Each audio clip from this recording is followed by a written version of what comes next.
Hello there. I realized that there were a few little things that I forgot to mention. One was setting stops and the other was holding priority, so I'm going to give you another nice little tutorial. So I'm going to keep this, and I am simply going to cycle through turns until I have enough mana to cast Malek and do a little extra. Okay, so I'm going to keep cycling through, bouncing, and actually, I forgot to mention triggers. So although Is It Boiler Works trigger is only going to happen once, the same principle applies for anything that has a trigger that happens every time. So rather than, let's assume that Is It Boiler Works trigger would be a trigger that would happen multiple times, maybe every turn. So rather than clicking OK to indicate that you're okay with everything happening on the stack, you can right click on this, and if you're okay with the trigger always happening, say it's Outpost Siege and you always want cons to trigger, you always want that card exiled, you can say always yield to the trigger. And now at this point, every time that trigger happens, the game knows that you are okay with that trigger, so I will return my land to the hand. And we will continue to or not F6, but we'll continue to 6 through our turns, generating mana to get to Mana for Malek, which is where we are at. I'm going to pop up my command zone and cast Malek. Now this is on top of my library. So now we are going to get to stops. So I'm going to keep cycling through the turn until I have an instant on top of my library. And I will ignore that. Discard. We don't have an instant yet, so I will keep cycling through. Still not an instant. I will keep cycling through. Discard Mindstone. Still not an instant. This might take a little while. It's just the luck of the draw.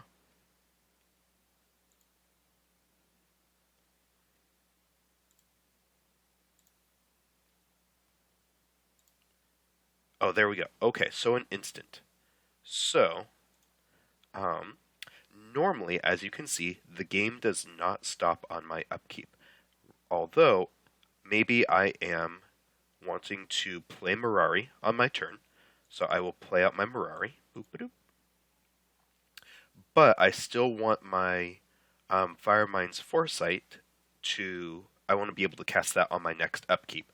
But because the game continuously loops through my next upkeep, I want to stop that. So I can go to my upkeep, I can right click. Oh, come on now. There we go. And I can hit stop on my turn. Now, if I was actually facing an opponent, I could choose to stop on my opponent's upkeep or stop on my turn. But, so now I'm going to continue to cycle through my turn. And now I get my untap. I leave this instant on top of my library, so I'm capable of getting the doubling effect from Malek and still casting it on my upkeep. So now I'm going to cast this. And 1, 2. Excellent.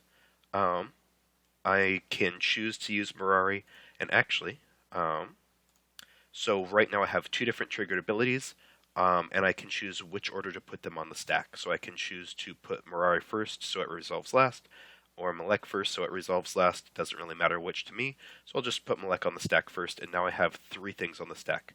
Mirari, which I will choose to activate, here, here, and here.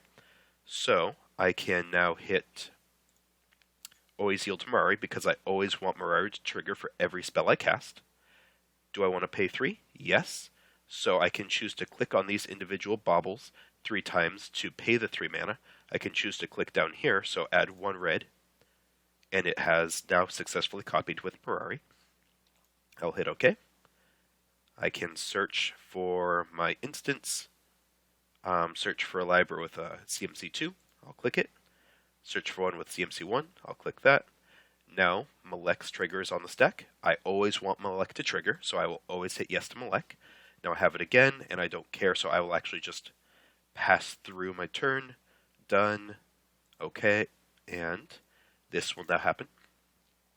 So now I have a couple different options. If I want to fail to find, I can hit done, or if I actually want to find an instant with 3 CMC, I can choose to click it. So I'll choose to click it. I'll just choose to fail to find here, and the game does not have, or I do not have any more 1-drops in my hand, so the game automatically fails to find. I hit OK. and this is my new hand. So let me now go through the process. I'm going to hit 6 and discard pretty much everything in my hand, besides a counter spell. And so clean up, I will discard most of the things in my hand. Okay, so now it's back to my turn. I will go back to my main phase. So now we're going to talk about holding priority. So I'm going to counter my own spell, but this is useful for when you want to retain priority and make sure that you maybe if you want to copy your own spell. So I'm going to hold down my control key. I am going to cast Dragon Fodder, and while it is still on the stack, my mana reduction cost. While it is still on the stack, I can choose to, nope, I will not do that. I will choose to respond to it while I'm still holding down my control key by casting Void Shatter, targeting my Dragon Fodder, and now I can choose to pay my mana. I come down here and click on it to finish paying for my spell. And now, I'm not going, do I want to pay for Mirari? If I do want to pay for Mirari, I have to tap my 3 mana and click down here to continue paying for Mirari. Void Shatter. So now I can choose to counter my Void Shatter or counter my Dragon Fodder based upon which one I click. I'm going to choose to double counter my Dragon Fodder, or I could click same targets if I wanted to. So, same targets, double counter Dragon Fodder, everything's on the stack. I click OK. I have now countered my Dragon Fodder. My original copy of Void Shatter no longer has a target, and it fails to resolve, but that's okay.